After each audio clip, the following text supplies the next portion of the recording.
Hi, everyone. Thanks for joining us. Just give us a minute so people can enter the Zoom and then we'll get started.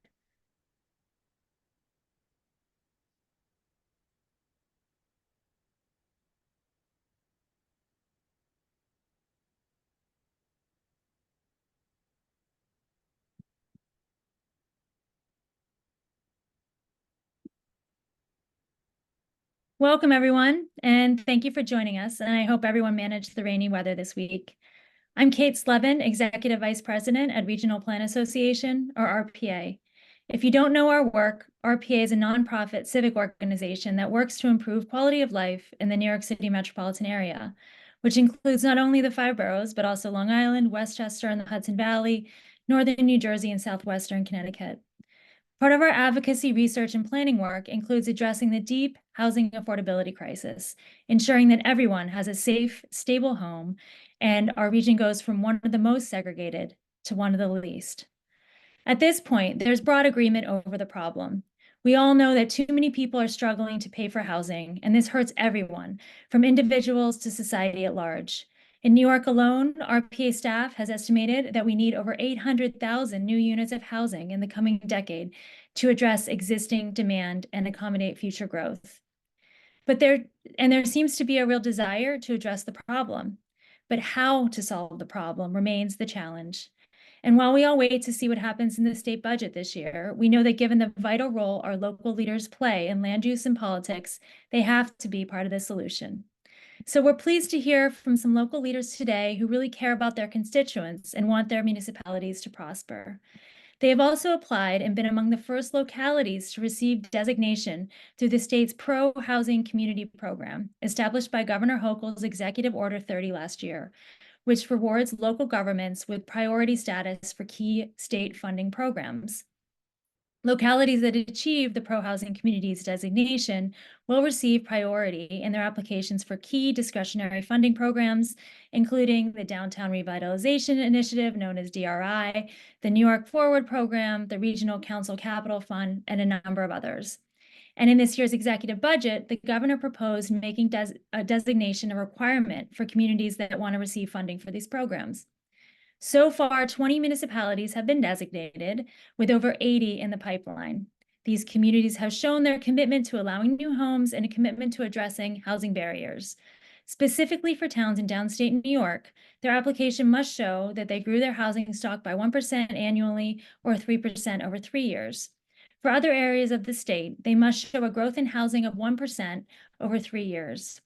Communities have the option of showing proof that they've achieved these targets or passing resolutions that commit themselves to achieving them in the future. So I want to thank our co-sponsors today, who are both fabulous partners in our joint efforts to address our housing and broader inequality challenges. Tim Foley, CEO and Executive Vice President of the Building and Realty Institute of Westchester and co-lead of Westchester, or Welcome Home Westchester, a Westchester-based pro-housing group, and Laura Harding, Esquire, President of Long Island's Erase Racism. Both will be joining us a little later in the program to join in the conversation.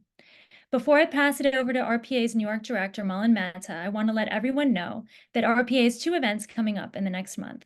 On our April 16th, RPA is hosting a webinar about its new report, Homes on Track, which will present analysis on which communities are right for transit-oriented development in our region, using a new methodology developed by RPA Senior Planner Marcel Negrete.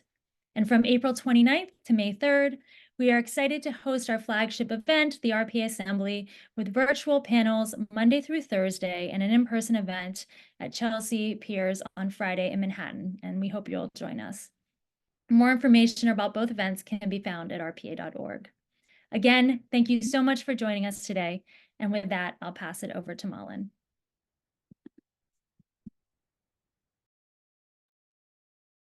Thank you, Kate. Appreciate the introduction.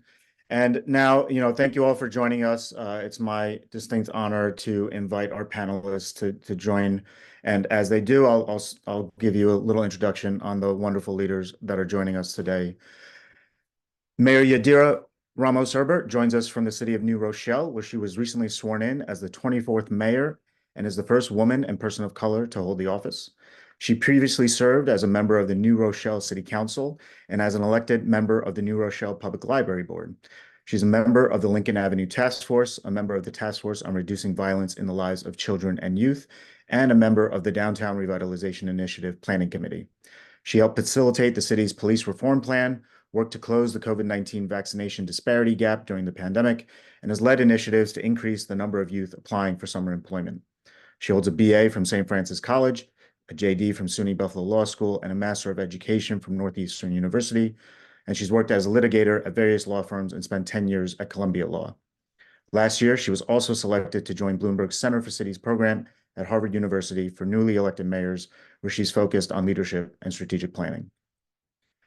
Mayor Paul Pierra joins us from the village of Mineola, where he's been mayor since March 2022. He's been a resident of Mineola since he was 6 years old and first ran and was elected to the position of village trustee in 2008. In 2011, he was designated deputy mayor by Mayor Scott Strauss and threw his hat in the ring after Mayor Strauss decided not to run for re-election in 2022.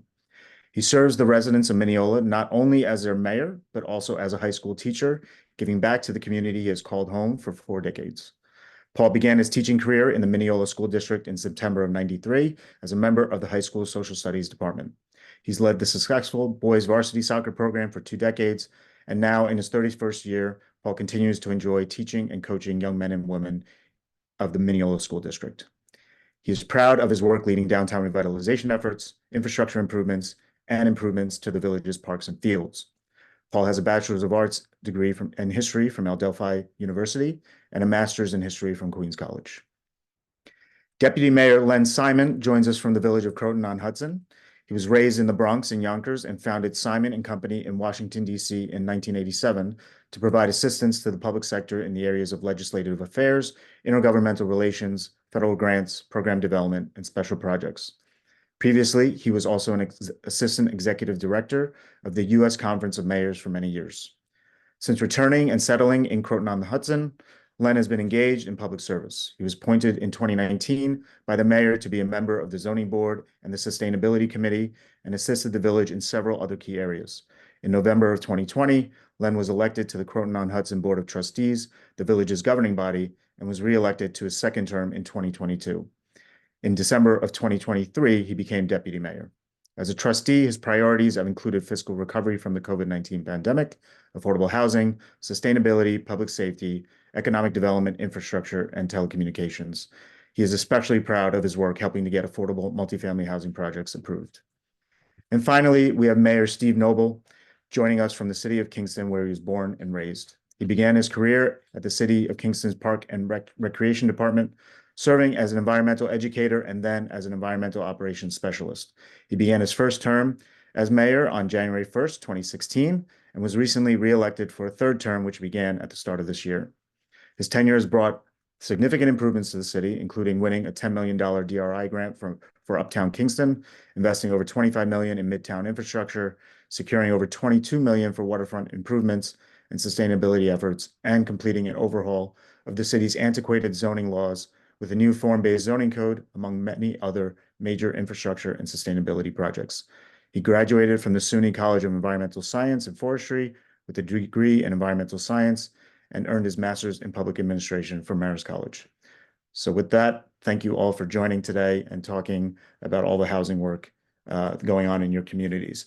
So as Kate said at the start, you are among the first cohort of communities that were designated as part of the Pro-Housing Community Program initiated by the governor last year. And I think just to get us started, I really would love to hear from you about, which type, Kate mentioned there's 2 different types. There's one that shows that you've been producing the housing to meet the growth targets. And then there's another type to show that you are committing to developing housing policy to meet future growth. And so I'm curious if you could talk about which type of designation you pursued and why it was important for you to join the program and become one of the first designated communities. And I can go on my screen and start with you, Mayor Noble. Thank you. We are one of the communities that have been doing a lot of the work in the Pro-Housing Communities program already. And so we wanted to get ourselves certified because as a community who's been trying to use every tool in the toolbox, it was important for us to use this program to be able to demonstrate to our residents that we've met a bar that the state has set for being a pro-housing community. And more importantly, for me, as someone who just passed a new zoning code, I wanted to tell our development community that we are a pro-housing community and that we want housing built, and that not in my backyard is a word that they're not going to hear now, because of our new zoning code, because it's really prescriptive of what can and cannot be built. And so that was what really inspired us to be a pro-housing community, and to also recognize, as you mentioned in my bio a few minutes ago, that we've really been grant forward. We've been working to try to get as much grant funding for Kingston as possible to help fulfill all of our goals. And the fact that we were able to get priority, in some of these very competitive grant programs because of a pro-housing community really helped sweeten the deal for us, and knew that we wanted to be one of the first to get this designation. Thank you. Turning to you, Paul. Yeah, I think like Mayor Noble, it's something that here in Mineola we have been doing. We have embraced transit-oriented development and smart growth for nearly 2 decades now. And we also always applied to whatever grants were available to us. And this year we were actually fortunate enough to be awarded a $4.5 million New York Forward grant for downtown revitalization. But just like the mayor said, although we've been doing it, and although our hard work and efforts that we've accomplished up until now were recognized through this $4.5 million grant, I thought that it is important nonetheless to get this certification so that we can serve as an example to others that the work is being recognized. I know, and I think that the mayor probably feels the same way, that the likelihood of us getting another grant of this size in the very near future because of this designation is probably not highly likely. So although there may not be a huge benefit to us to get this designation right now, I think more importantly, it serves as an example to other communities that, you're on the right track. You can embrace this. There will be some carrots that are attached to this, but we began doing this locally long before there was any talk about a housing shortage, long before there was any talk about pro-housing designations, long before there was any pressure or any impetus from the state to do this. We had been doing it and have been doing it consistently, kind of from a bottom-up sort of way. But it's good to get recognized. It's good to get the certification, like I said, because it validates the work that we've been doing, and at the same time it can also hopefully serve as an example and an inspiration to other communities to know that they have this group of mayors, whether they be on Long Island or upstate or downstate, that they can have this resource to tap into. So yeah, we're in that side of the box where we've already been doing it, and this kind of just validates what we've been doing. Right. Thank you. Turning to you, Len. Yeah, and I feel I'm in very good company with my fellow elected officials here. We are, when it came to the process, we really are an all of the above community. The application or the announcement from the governor's office came out in the morning. We had our village manager working on the application that afternoon.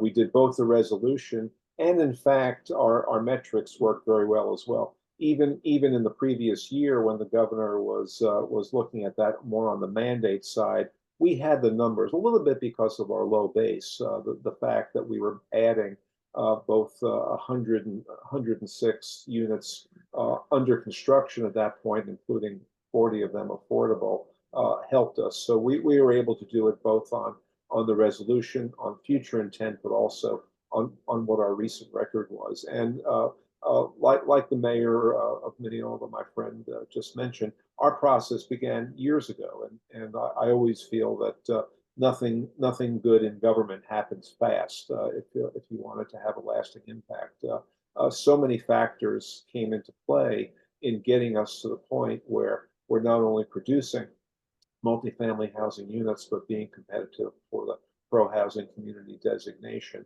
Our comprehensive plan back in 2017 looked a little bit at the future and said this is going to have to be, one of our key needs.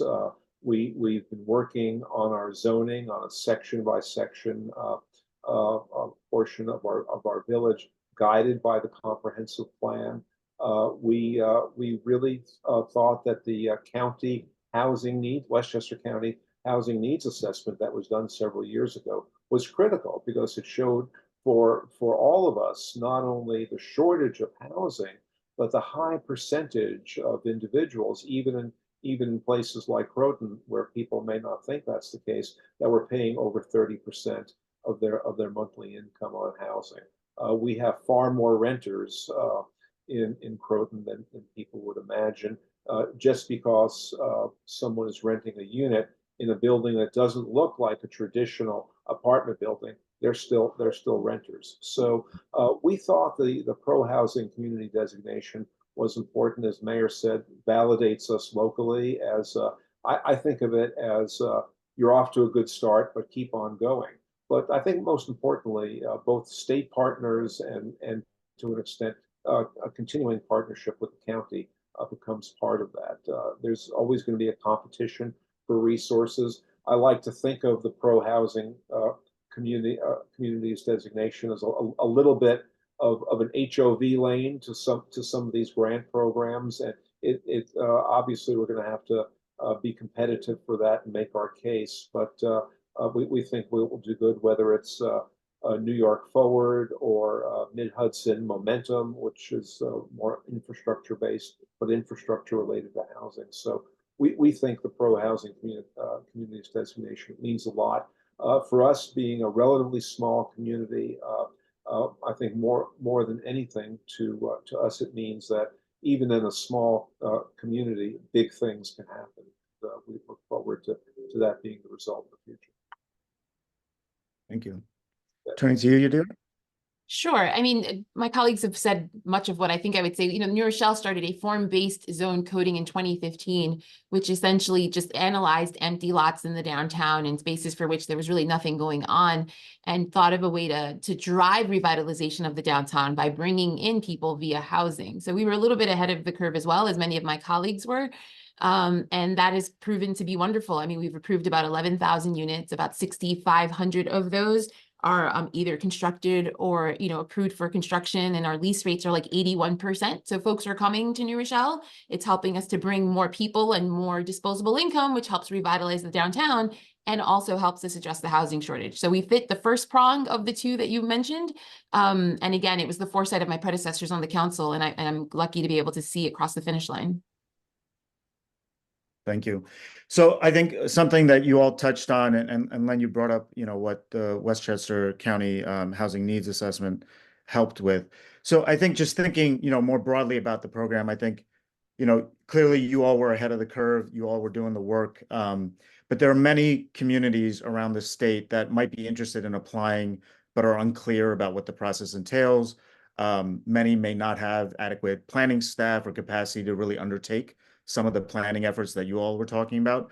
So I am curious if you all can speak to sort of any insights on kind of the type of information, the type of technical support that you think would be helpful as communities go through the process, things that maybe you had that, you know, that the county or the state could be offering to help other communities that are not as, you know, steeped in experience could be leaning on as they pursue certification under this.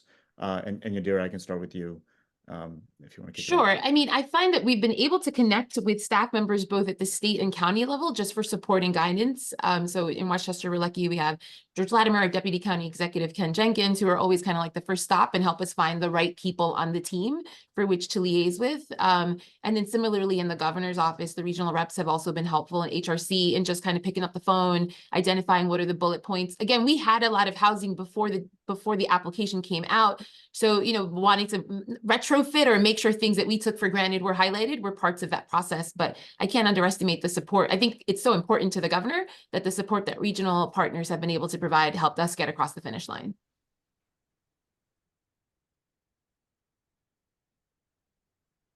Len, Paul, or Steve, any thoughts on support?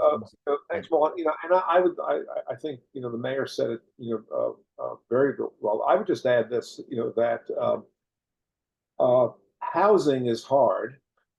Pro housing communities designation shouldn't be. if you've made the commitment to housing. And, you know, commitment can come in so many ways, but I think it really starts somewhat at the top, so that I think it's so important for the elected leadership and presumably the professional managers underneath the elected leadership to be committed to this goal, to be clearly committed to this goal. Once that's the case, there's so many things that you can be doing, and look forward to talking about them, you know, later on in our discussion, whether it be the comprehensive plan or zoning or things like that. But to be able to illustrate the intent, I think is probably the most important first step, and that's something that starts at home. You know, so once you have a consensus within your elected leadership, and then the elected leadership helps to bring about that consensus within the community, then I think it's just a question of process. When I had the privilege and honor of being in the governor's office on February 7th to receive the designation as a pro-housing community, I was surprised that there were others around the table who I just was chatting with that actually hadn't achieved the metrics. In other words, they didn't have new housing units under construction that would achieve those numbers. But they'd done so many other things. It was so clear that these were communities that were going to do great things in housing production and supply in the very near future. So I think that's really the case. Get that commitment going, and then all of the specifics will flow from that. Not an easy. No, housing is never an easy process. You know, it's can take 4 to 5 years. You know, from idea to occupancy, but it's worth that process, and it starts, I think, with elected officials' commitment.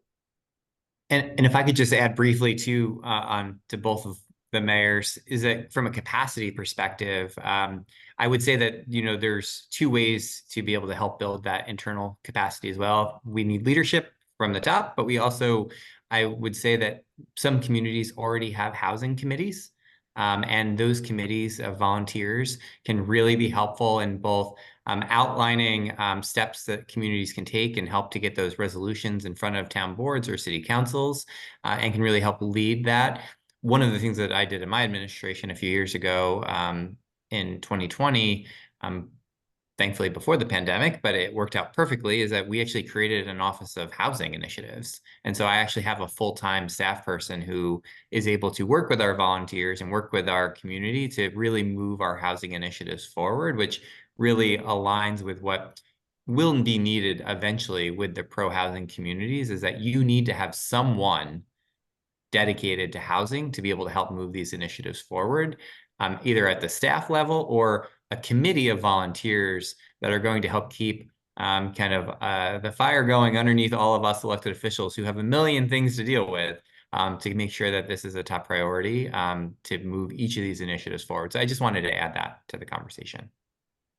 And Mullen, if I may add, if anyone is on here that would need any help or any guidance to answer your question more directly, the process, the application process was actually not very complicated. Again, especially for those of us, such as the mayor of New Rochelle said, that had been doing this. It was just a matter of plugging in the information that we already had. I actually had my clerk and my community development coordinator work on it, and they told me that collectively it probably took about 6 hours altogether over the course of a few weeks. So not super onerous, not super complicated. I mean, the applications for DRI and New York Forward, those are much more involved, and yeah, absolutely, you would need some more help there. But if anyone needs any guidance or any help with this application, it is a relatively straightforward application, and one that should not be very difficult to have somebody in the clerk's office or somebody in the mayor's office put together. And again, either just outline what you've done or outline what you propose to do, and then I think you should have a favorable recognition of that effort. Great. Really appreciate the insights. So, now I'd like to turn a bit to a discussion on community planning and the process that's needed to really succeed in this place. You all have touched on this a bit so far, but as we all know, housing is not an easy thing to really discuss with communities, especially if plans create a level of uncertainty and a fear of change. But we know we have a tremendous need for new housing across the state. We know that traditional development patterns, single-family homes are not going to be the answer in terms of reducing costs and helping, especially vulnerable New Yorkers find and maintain stable housing. So I would love to hear from each of you, how have you used kind of a consensus building, locally driven process to understand your local housing needs? And what ways are you working to sort of connect what you're doing in your community to the larger goals that we have as a state? I mean, the Pro Housing Communities program is meant as an incentive program for communities like yours that are interested in doing something, but you also are not going to solve the state's housing crisis alone. So I'm just curious, how are you looking at the community planning process? What have been some successes as you've worked through this over the years, and how you're drawing a line to the state? And Paul, I can start with you. Well, I think the first thing is you start with a master plan, which is what we did about 20 years ago, exactly 20 years ago, 2004, 2005. We had a committee that came up and identified areas of our village that needed to be revitalized, lots that were underutilized, where perhaps density, mass, and height and units were certainly, there was an opportunity to grow there. And then once we had that master plan, and developers began to see that master plan, we created an overlay district, an incentive bonus overlay district in and around our downtown. And that's where most of our development happened in, I would say, the last 10 years. When I became mayor in 2022, I saw that the economy had changed. Retail had changed. Amazon has changed the face of, mom and pop and storefronts. And we've all battled this, whether it's Kingston or New Rochelle or Mineola or anywhere. Empty storefronts, this kind of revolving door of businesses coming in and going out of business very quickly.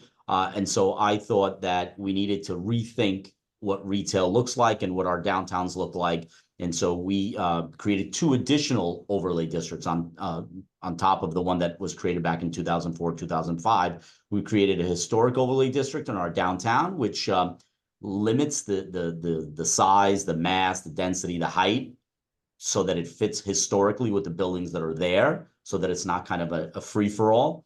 And then on our commercial artery, Jericho Turnpike, we created a Jericho Turnpike overlay district where we the underlying zoning remains the same. However, we create this overlay zoning that permits developers, landlords to build retail on the first floor, as well as residential, which our code had only permitted residential above retail. We now have allowed developers and landlords to build residential right on the first floor in our commercial arteries, as long as aesthetically it fits with the character of the neighboring stores. And we've had 3 projects so far approved under that. We've also relaxed some of the height. The height was 25 feet. We're now allowing it up to 40 feet. We've also created a parking fund so that if they can't provide enough parking, they essentially pay a one-time fee per parking spot that they are short. And then we try to solve that by municipal parking, improvements to parking, parking technology improvements, et cetera. So that is some of the things that we've done in order to meet the changing needs of the economy and of housing. Still largely focused in our downtown around our train station. Our train station is probably the 3rd busiest train station on Long Island. And therefore it has a lot of action and a lot of need for transit-oriented development. We've put up about 1,200 units in the last 10 years in and around the train station. And we have 700 units in the pipeline approved that will be built within the next 2, 3, 4 years. Thanks. Yadira, I saw you nodding, and New Rochelle was in national news throughout the DoD work, so would love to hear from you about. Yeah, it felt very similar to what Mayor Baida said. We started with a master plan, but so it's funny, we were in 2015. I was not on the council; it was not even a gleam. So I'm reflecting on this as a resident and what I recall, and so which is a really fun space to be in this chair. But it started with the master plan, sort of having the experts take a look, very similar, focus heavily on the downtown, underutilized lots, buildings that had been vacant, things to think about how we could optimize that space. Very similar transit-oriented development. Our train station goes to Grand Central and is Amtrak, an Amtrak stop to DC and Boston. And coming soon, we'll have Penn Station access as well. So we really wanted to leverage that transit-oriented development in that downtown.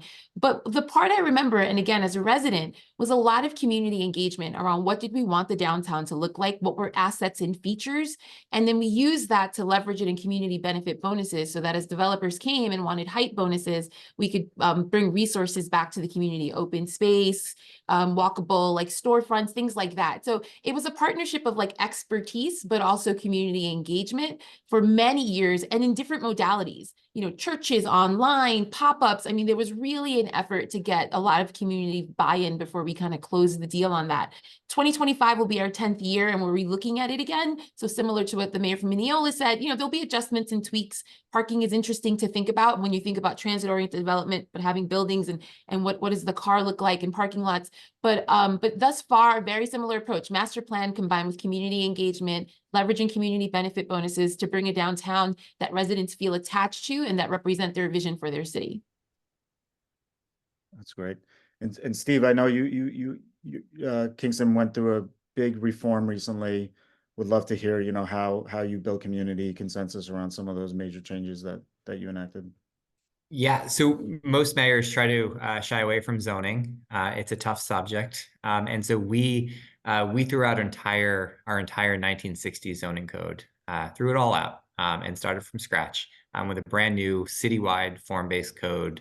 And in our case, you know, we went big, and we ended up eliminating single-family zoning. We eliminated all parking minimums. We added accessory dwelling units. We regulated short-term rentals.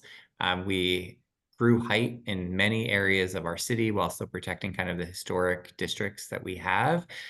So doing all of that, we knew would require a lot of public engagement. And we really weren't sure whether we would get all of that accomplished. But we had goals. And so we started with this project in 2021 and just wrapped up this past August with a unanimously adopted new form-based code. And we really reached out to the community. Literally, we went out into the neighborhoods. We held design charrettes in every single neighborhood, outside, on the streets. We did surveys. Everything was in English and Spanish. We used polls and video technology and have been so excited about this that we even have like really amazing branding. We literally branded it Kingston Forward, and there's bumper stickers floating around, and we wanted to get people excited about something that is generally really boring. Zoning is something that not a lot of people think about or talk about, but it is literally the background and fabric that everything is built on in your city. And so we got really energized and engaged and had more public engagement than any project we've ever done ever before. And we felt really good at the end. And that's why I think we were able to have a unanimous vote of my city council. And also we got rid of single family zoning, and we did not have pitchforks of people outside in front of City Hall, because we really did reach out and explain very deeply what this all meant and that it was all about incremental change. And that we can do it without impacting neighborhoods. Thanks, Steve.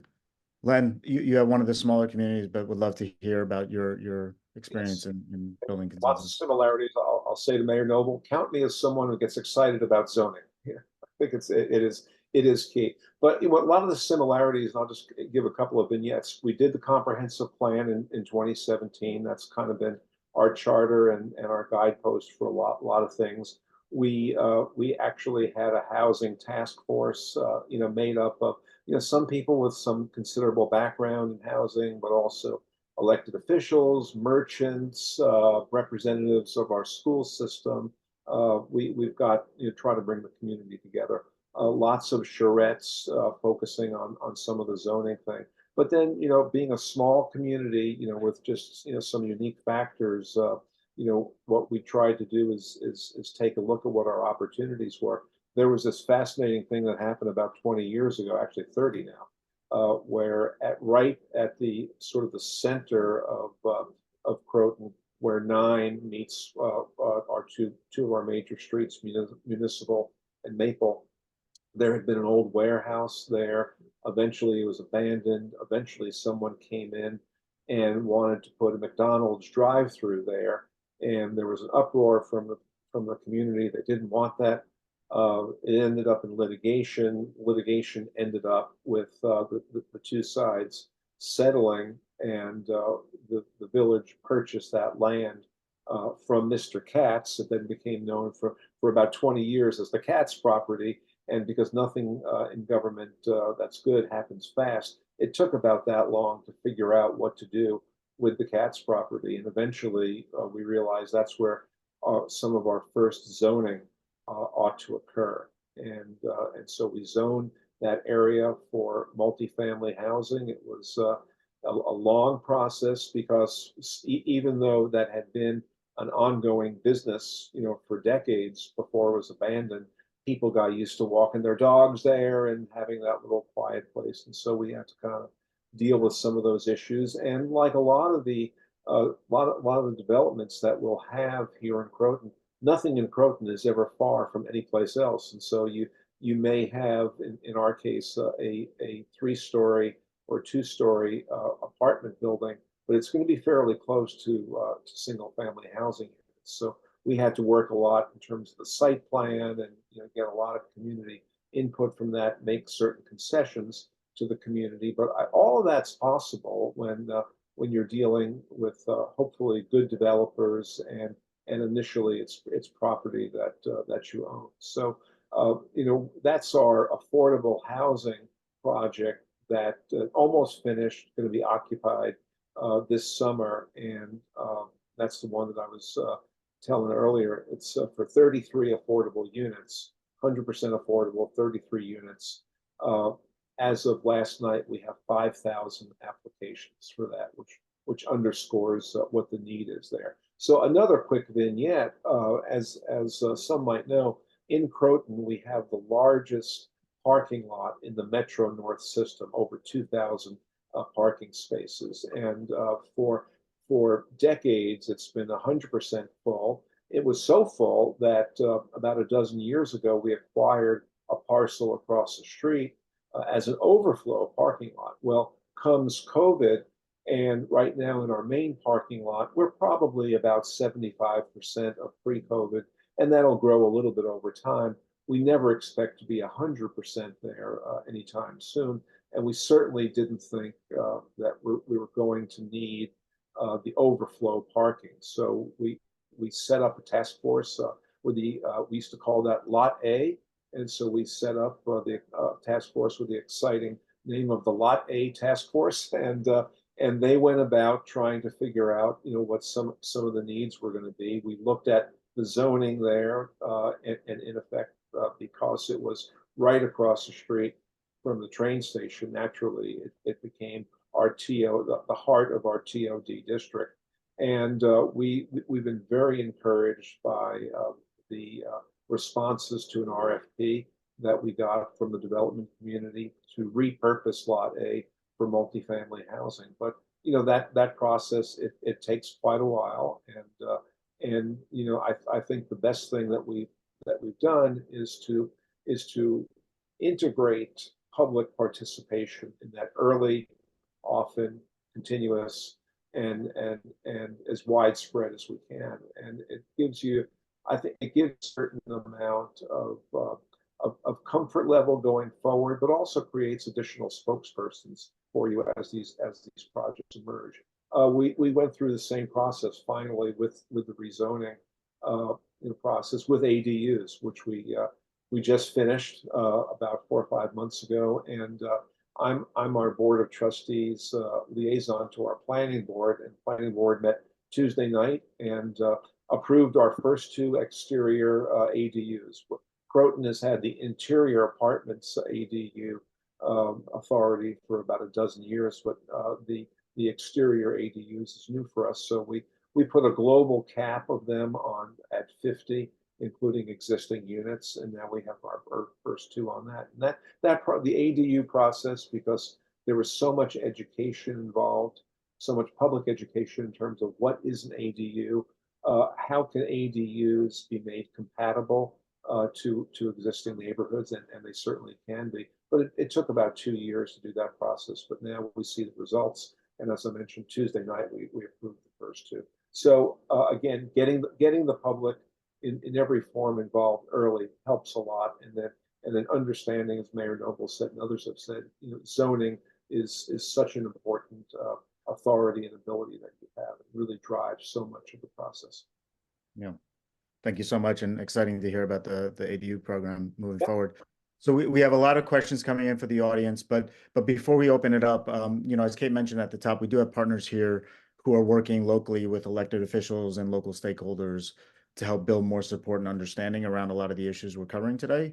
So I'd like to bring them on to discuss a bit about their work and pose a question for you all. So we have Tim Foley, CEO and Executive Vice President of the Building and Realty Institute of Westchester and the Mid-Hudson region, as well as Laura Harding, Esquire, President of Erase Racism, which is a regional civil rights organization based on Long Island.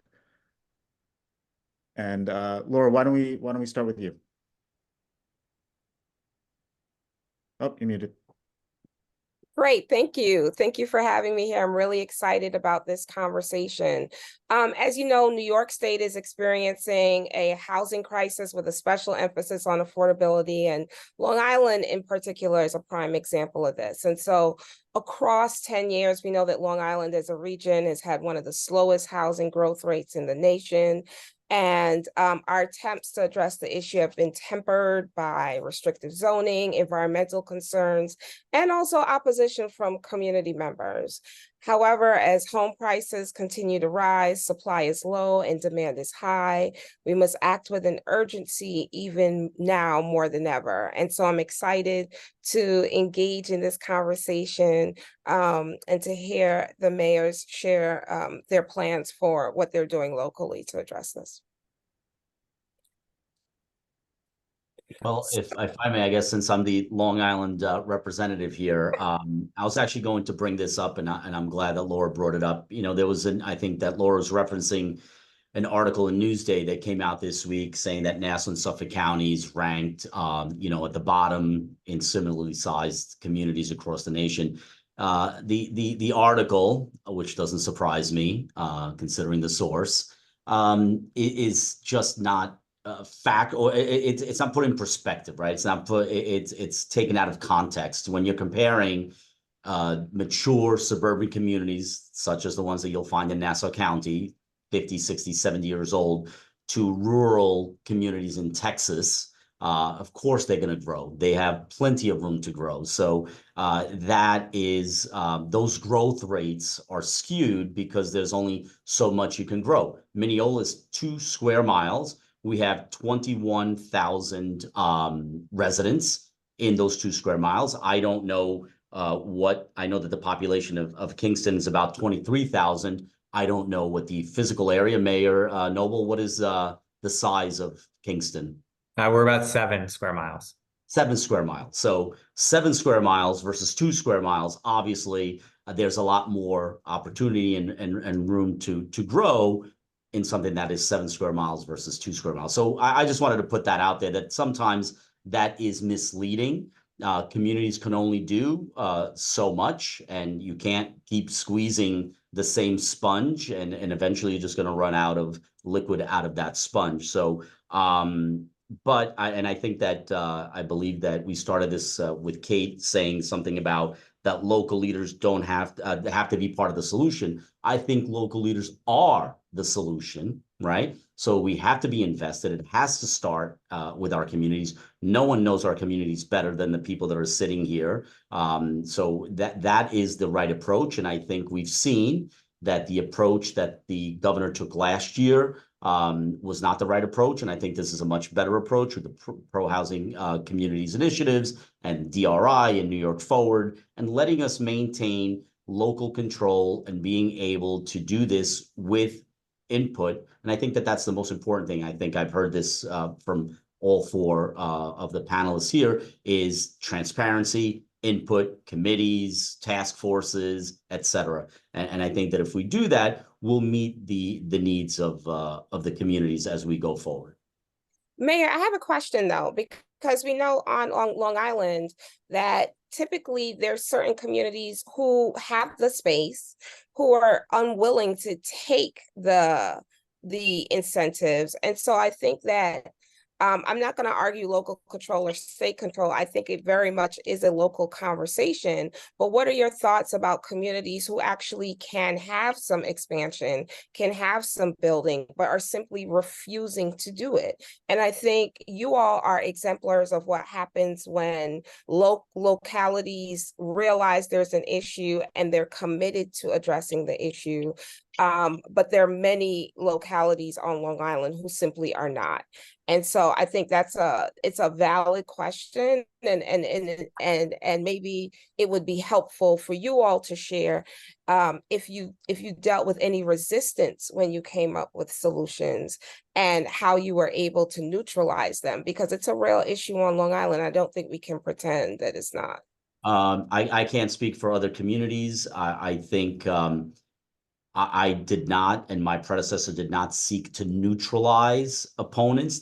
I'm sure that all of us experienced opposition at some point, whether it was 3 stories versus 4 or 5 versus 7, or, apartments being 750 square feet or 1,000 square feet, or 1 parking spot per unit or 2 parking spots per unit, or the schools, or IDA tax incentives. There's always going to be some pushback. It's not about neutralizing the opposition, because those people live here. They are our residents. They are our neighbors, and their voices matter. So it's a matter of showing them the benefits of this for our business community, for our tax base. And I think that, at least in Mineola's case, we now have enough historical data, and we have enough in the rearview mirror that we have now demonstrated to those NIMBY folks that the sky didn't fall, the schools didn't bust at the seams, crime didn't go through the roof, and parking didn't, become impossible. And that the benefits from it, the incentive benefits, the tax benefits, even with IDA tax incentives and pilots, payment in lieu of taxes, that the community, in my community, we've been able to improve parks, turf fields, improve infrastructure, buy equipment with 0 impact on the tax levy. So it's about including, not excluding, not neutralizing. Those are the communities, Laura. I don't know what to tell you. That's one of the reasons why I decided to do the pro housing designation, to serve as an example to those communities. And to make up for those communities, many of us are doing way more than our fair share. So I think if we need to get to 800,000, it doesn't necessarily mean that we need to get to 800,000 divided by, 600 villages and cities. It just means we need to get to 600,000 or 800,000 rather, whatever the best way that we can get there. And so if Mineola exceeds those 3% and Garden City doesn't, which literally is right next door, housing is housing. I agree and disagree. I don't think that you should have to bear the burden. And also, specifically when it comes to affordable housing, you also see that a lot of that ends up being in communities of color that need a different kind of investment. But I am here as a supporter of Mineola. I think that what you're doing is great. And I think that you are an exemplar for a lot of localities that are resistant to how it can look. I have one more question for you, and this is around the rising housing costs, old housing stocks, and some of the limited options, right, that have forced people into less than ideal housing circumstances. And I'd like to hear, options like accessory dwelling units can provide a path forward to help older New Yorkers age in place, provide supportive housing for families that need it, and also ease housing costs. And similarly, converting single family homes can ease the cost for new homeowners to help them realize a suburban dream. And I'm just wondering, are you implementing any of these solutions, and how else are you working to reduce costs and provide stable housing for New Yorkers that are struggling, or Long Islanders, Mineola? I'll let others answer, then I can add at the end. I don't want to monopolize this and make this a Mineola thing, so I'll let the other mayors address. Yeah, I can help. Issues that involve all of us. Yeah, I think for me, being able to have a zoning code that allows accessory dwelling units, allows for a variety of housing types. We really do approach, housing for all here in our city. We really do need housing for seniors. We need workforce housing. We need affordable housing. We need every type of housing we can find, including accessory dwelling units. I also think that, when we look at this overall picture of housing, we do need to also set goals for ourselves, right? And I think that that's one way for us. So for here in Kingston, we've set a goal of approving 1,000 new units of housing in the next 4 years by 2029. And that at least gives us something to work toward. And we're able to then build a plan and to adapt all of those different strategies that you talked about in terms of building new housing. Because right now we have a vacancy rate of less than 2% in our city. And so I do think that while it's not necessarily very popular, I do think that cities and towns and villages, we all have another tool called rent stabilization for those folks when we have vacancy rates that do not allow people to move, especially in our older housing units. We have seen lots of out-of-area developers buy units and then jack up rents 30 to 40% on lease renewal. And rent stabilization in these older apartments really do go a long way. And we implemented it in Kingston. We're the only upstate community that has done it so far above Westchester. But it is really one of the tools, which we hope after building 1,000 new units of housing that we won't need anymore, because people will then have an opportunity to move to the different income levels that they need to be able to make sure that they're not spending more than 30% of their income on housing. But that's just not the case right now in Kingston or in Ulster County. So I'll just add that to the conversation today. Yeah, and I would say, it's really an ongoing public education process. And one of the most common things we'll hear at public meetings, in addition to outright support, you'll hear people, plaintively say, I moved here, for the small town feel, and what you're doing is altering that. Well, part of the education process is to help people understand that Croton as a community has always been changing. It's not what it was like in 1677 when the first settlers got here. It's not what it was like 100 years ago when it was principally a railroad town. We're 45 minutes north of Grand Central Station, and we've had waves of change in the last few years, and that's going to continue. And who are we building the housing for? Young professionals who can't afford to live here.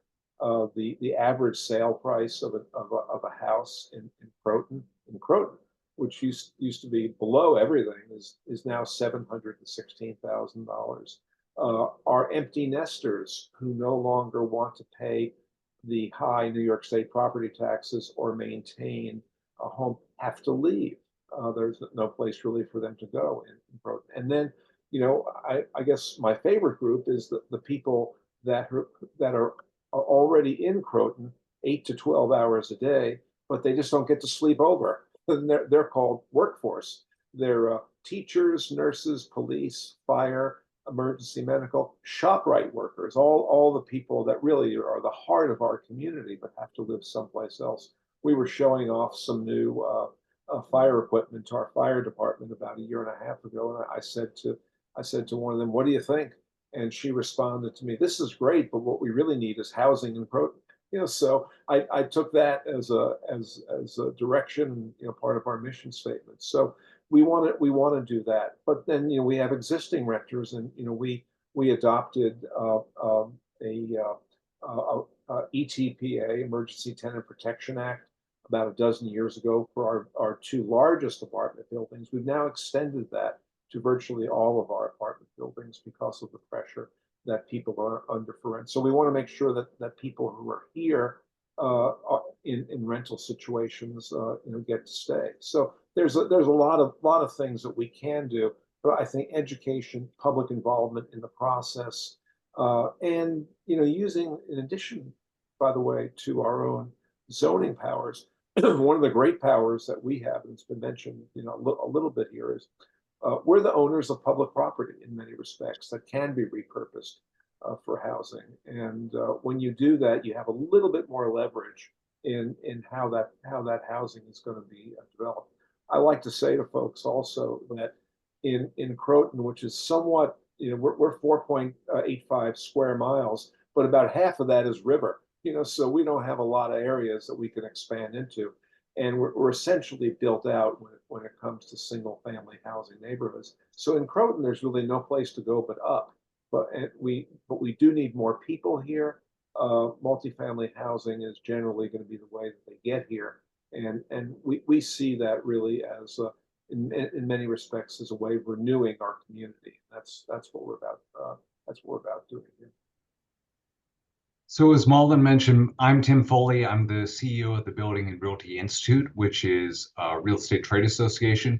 And we're also one of the leading partners for the Welcome Home Westchester campaign, which is a multi-stakeholder effort here in Westchester County, which combines business leaders, nonprofits, those who have been involved in the housing question from an academic perspective for a long period of time, those who have been involved in building affordable housing, anti-homelessness prevention efforts, as well as climate activists and faith leaders and you name it, all trying to drive a new conversation on housing here within the county. We are very gratified that, as Mayor Ramos Herbert said, county leadership has really led the way on this by doing a countywide housing needs assessment a number of years ago, which was very much a call to action for some of the communities you're seeing here to take their efforts even further. And we're very gratified that 3 of the first 20 municipalities to achieve the certification for pro-housing communities were in Westchester. That's the good news. The bad news is 3 down, 44 to go. So we still have some ways about us. I do have a question. If Mayor Noble thought that zoning was not a terribly exciting effort, well, get excited because I'm about to ask about sewers. We know, particularly after a big storm like we just had throughout the region last night and the day before, that infrastructure needs are critical, not just for new housing stock, but even for existing housing stock. They often come up when citizens have concerns about new housing developments within their community. Part of the promise of the Pro-Housing Communities program was that instead of housing being something that could potentially negative impact some of our infrastructure concerns, this could actually be part of the solution. In addition to the DRI grants and others that people have mentioned, there's also a $650 million pot of grant money which municipalities who have achieved certification can apply for projects that would help strengthen their infrastructure needs. And that's water and sewer, that's things like transit, that's things like connectivity. Relatively rarely, that might be something like schools and emergency services. So my question to all of you is, what are you already doing to address your infrastructure needs? How do you envision this program may help those efforts? And beyond pro-housing communities, what more do you need? I can. Yeah. Okay. Please, no, but you go first. Yeah, I was just going to say that, we have to, as leaders of these communities, be focused on these private-public partnerships, right? And I think that this is where we come in. We have access to grant funds.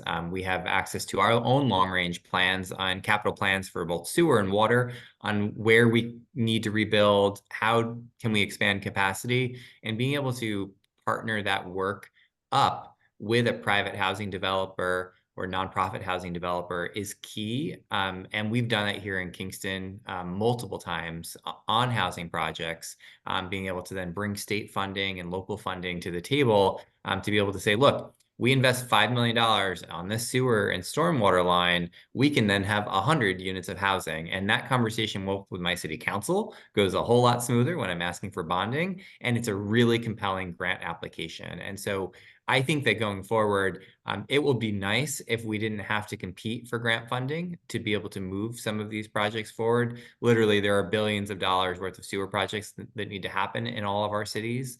And right now, we're all competing against one another. But one of the new proposals in Albany right now is a water and sewer bill that would allow our communities to get an annual allocation similar to the CHIPS funding, which is a highway improvement funding.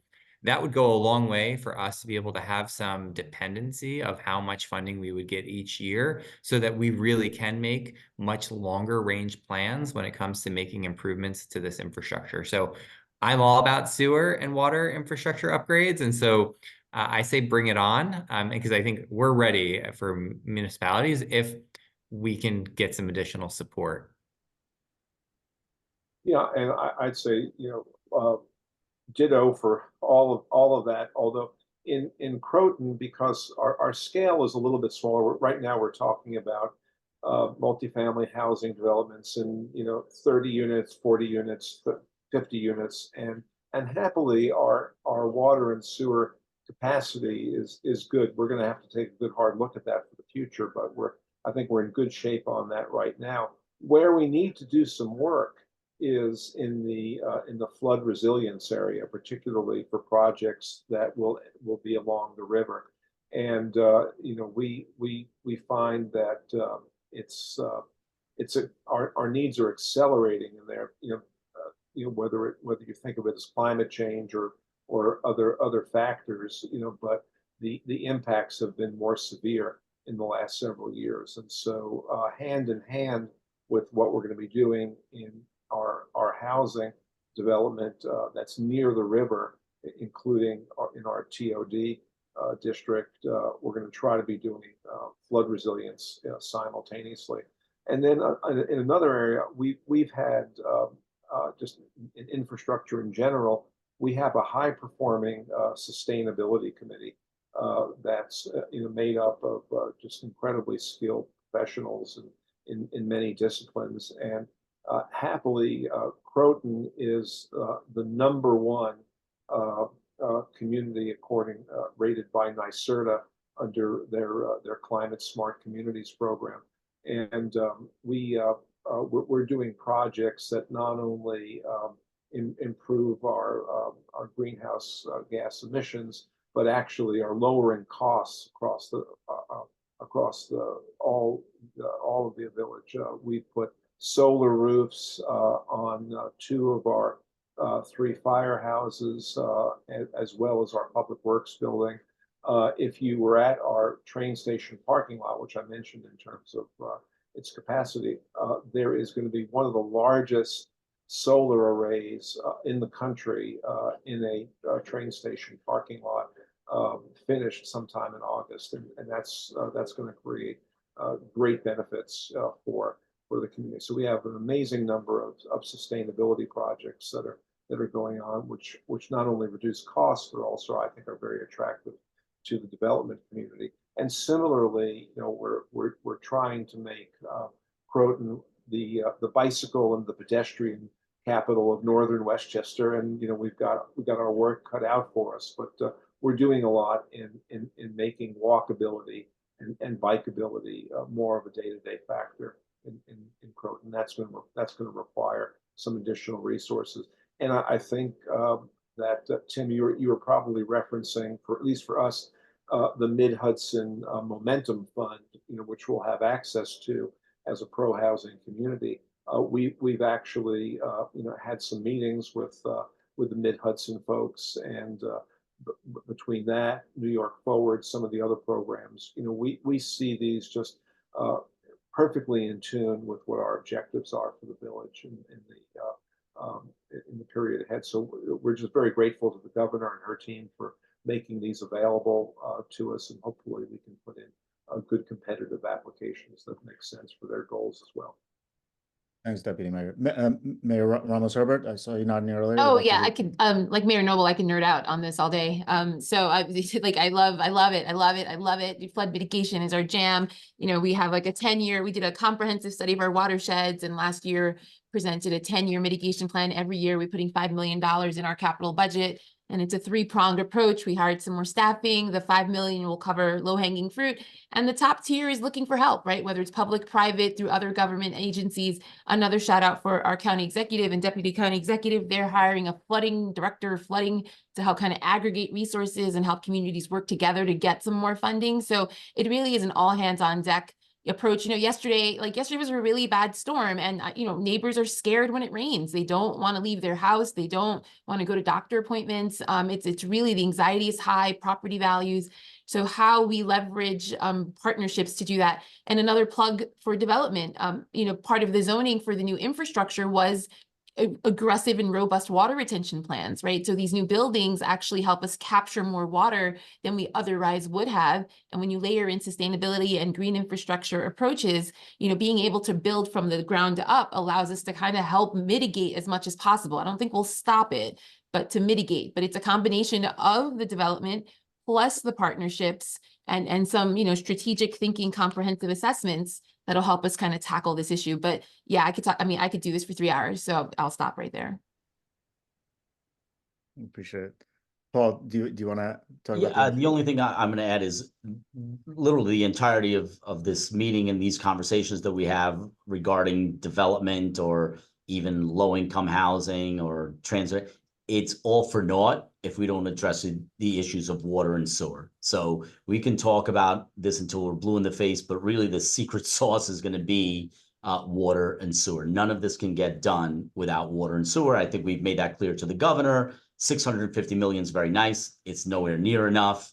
It has to be more consistent. I know that the village of Mineola, we've spent over $34 million improving our water system, getting granular activated charcoal vessels, getting AOPs and aeration towers, and literally every single one of our 7 wells has some kind of contaminant or emerging contaminant that we have to deal with. And then the second thing, the other thing that we've done is many of these developments, as a condition of their approval, the developers have to make whatever improvements have to happen in terms of water or sewer. So if we need bigger water lines, they have to pay for the cost of running those bigger water lines for, let's say, a fire suppression system or something like that. So we're already including that in the cost of doing business, if you will. And if they have to run 300 feet of 1-inch line, then it's on them, because if not for their project, we wouldn't need that kind of capacity. So they will have to do it. So that's another way to get around it, is using this private money to get this public benefit. But yeah, water is going to be the problem really going forward, that has, at least on Long Island, it absolutely. And then we're talking about sewers. Most of Suffolk County is not even sewered. They don't have sewers. So that is another issue when you're talking about, and again, that Newsday article about growth. Well, you can't just grow when you don't have the infrastructure to handle it. So we kind of have to address the elephant in the room. Thank you so much. And thank you, Tim and Laura, for the questions. I think we might have time for 1 or 2 audience questions. I think, you talked about implementation. One question from the audience is related to sort of procurement, and whether as you go through this process of approving new development and ramping up new housing, are there any programs in place to sort of have MWBE requirements, ways to vet qualified suppliers and contractors and so on, so that it's not only addressing the housing need, but also building up sort of that, smaller business, local business, and not just relying on some of the statewide and national contractors. So I open that up to anybody. Yeah. I'll jump in just from the New Rochelle perspective. Our IDA and CLD really help us with that. We have some metrics that developers have to come through with respect to MWBEs throughout the duration of the pilot. So it's not just construction jobs, but there's pre, during, and post. And so we've set some metrics and goals.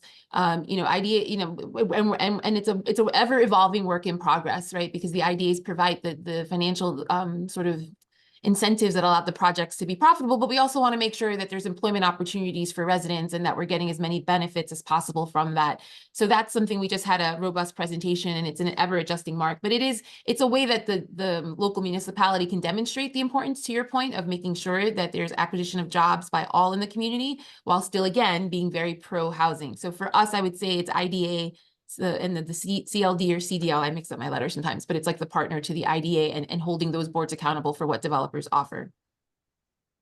And I would add to that, from our Lot A, that's our overflow parking lot repurposing project. From that project forward, we are requiring that that every RFP submission to us for multifamily housing agree to negotiate a project labor agreement with the appropriate unions, and we like that for not only having union representation in projects, but also some of the apprenticeships and some of the training programs that could be derived from those. And so we've been pleased so far that the response from the development community has been positive. You know, a lot of this, of course, will be determined subsequently in negotiations between them and the appropriate unions. But we like the idea of bringing in union labor into these projects, not only for the high quality of the labor, but also for the training and development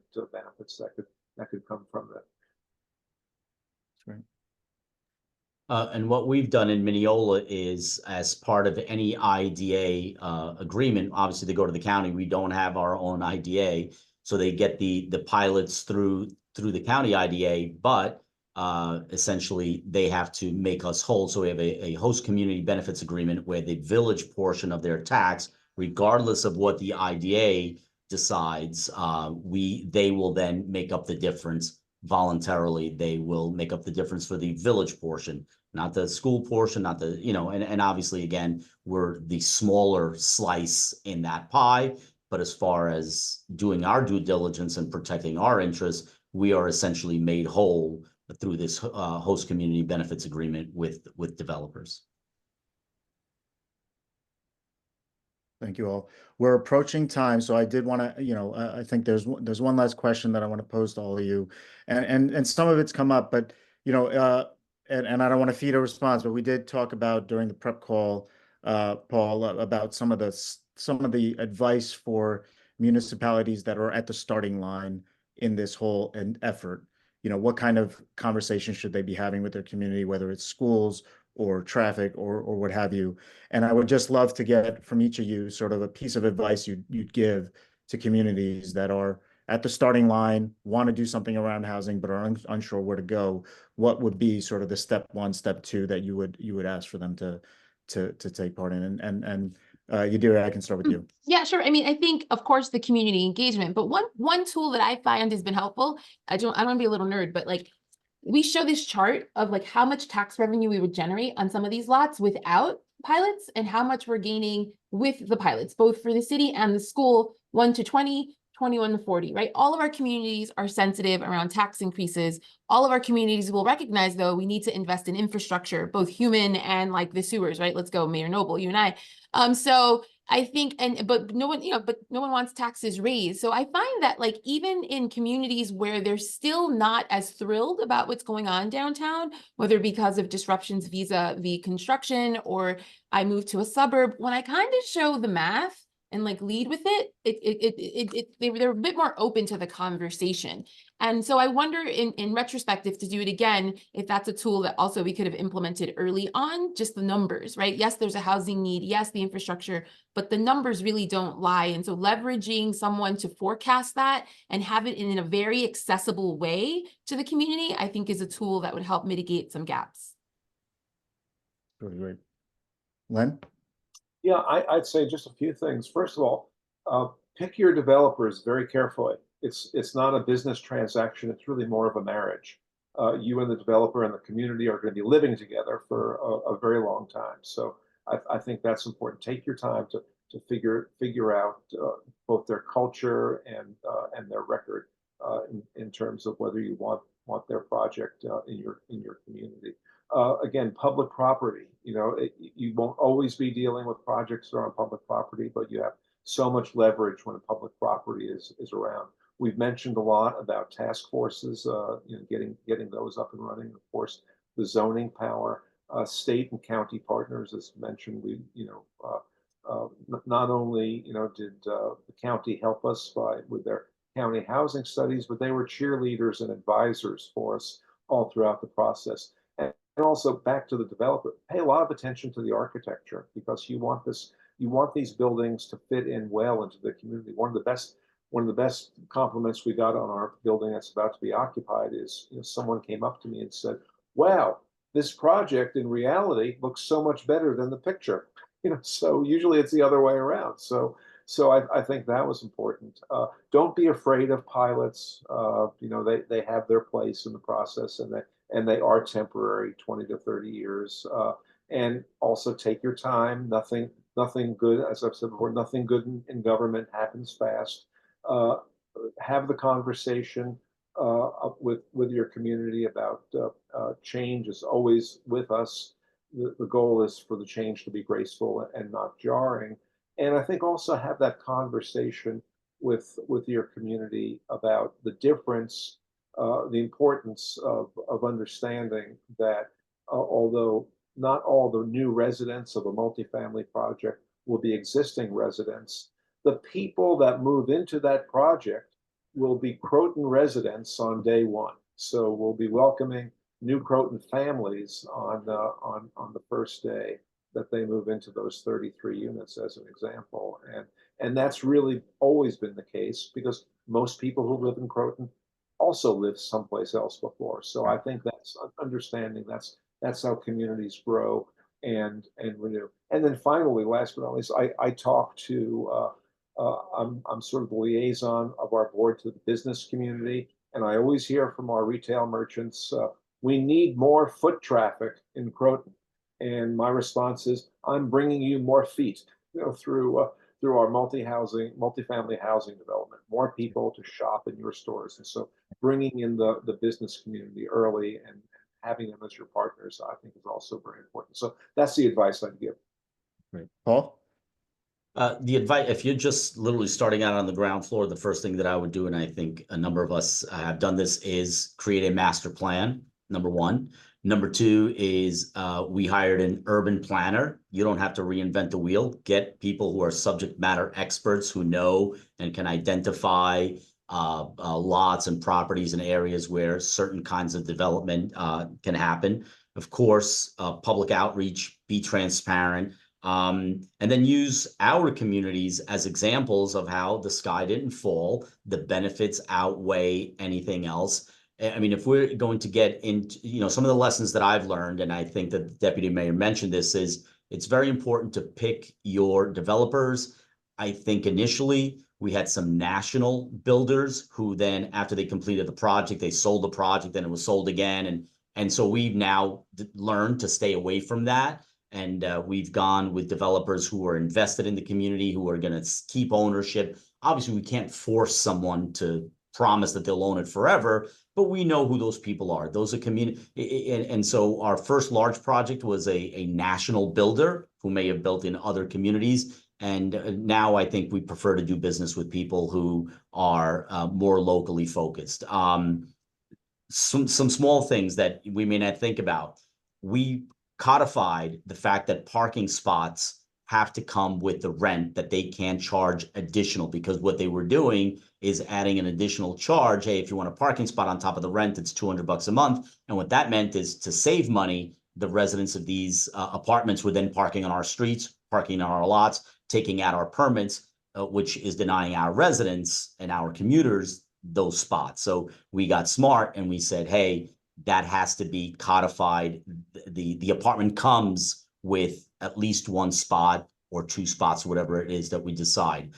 Minimum square footage. We established that we do not want apartments to be like, you know, East Village, New York City, 300 square feet apartments, so that we have minimums. So we've learned a little bit. We've stumbled along the way, but as the mayor mentioned, that master plan we initiated in 2005. We took a look at it again in 2015. It's probably time that we take a look at it pretty soon once again. And last but not least, the pilots. I know that there is a lot of controversy over pilots, and certainly it's not a perfect vehicle, but in our case, at least, and I think it's the case of most people, is many of these lots that are being developed, even with the pilots, still generate more revenue than they were whatever they were before. Most of them were municipal or state owned. In our case, we had a Social Security building. We had a LIPA building, which paid zero taxes. We had a Catholic school that closed. Now it's on the tax rolls. So for the most part, even with that tax abatement, the revenue is exponentially more than what it was at full taxation as an empty lot or as a non-for-profit or as a government agency. So it's not like we're just throwing money around and giving developers tax breaks. We're benefiting from it as well. And the last thing is we have chosen to limit any developments to no more than 20 years pilot. In other words, if they go for 30 years, then we simply don't entertain it. So the developers now know that if you're going to build in Mineola, the most you can ask for is 20, even if the county was going to give you 30. In Mineola, we want that to be, more reasonable, if you will. And I'll leave it there. Thank you all. Steve, I'll give you the last word. Sure. Think of the pro-housing community as your housing toolbox. We all have certified ourselves as pro-housing communities. You don't have to reinvent the wheel. We're doing what you need to be doing. And so let us model for you. We'll also learn along the way and can show you where the issues are going to pop up. And this is a program and a process that I think is going to really help inspire others. And you can start small, grow big, and it's you choose your adventure with this program, and we're here to help support as other communities that are doing this work along the way. Thank you so much. So I hope thank you to all of you for sticking around a few extra minutes, and to the audience for sticking around. Mayor Noble, Deputy Mayor Simon, Mayor Pereira, and Mayor Ramos Herbert, thank you so much for sharing all of your insights. Clearly, we could go on for hours around this stuff, and I think what we want this to be the start of a conversation for all these communities that are trying to address housing to really come together and learn from one another. So grateful to have you here. And Tim and Laura, thank you so much for joining us and sharing your insights as well. Thanks, RPA, for having us, and thanks, mayors, for leading the way. Thank you. Thank you. This is a great conversation. We hope it inspires others to action. Thank you all. I thank every box on the screen. Thank you all. Take care. Thank you.